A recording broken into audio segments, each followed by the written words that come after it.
Jessica Iskandar pamer foto USG anak ketiga istri Vincent Verhaak mohon doa.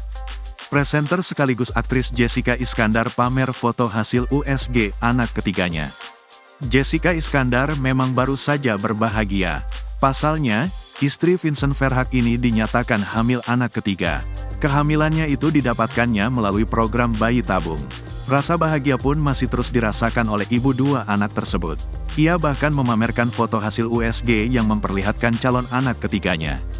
Buah hati mama dan papa. Semuanya baik-baik ya? Tulis Jedar, sapaan akrabnya di Instagram. Dikutip Selasa, tanggal 21 Mei tahun 2024.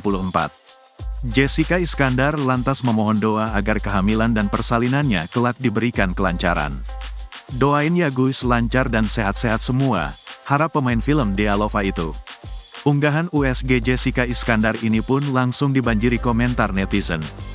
Banyak warganet yang memberikan selamat dan mendoakan Jedar dan keluarga.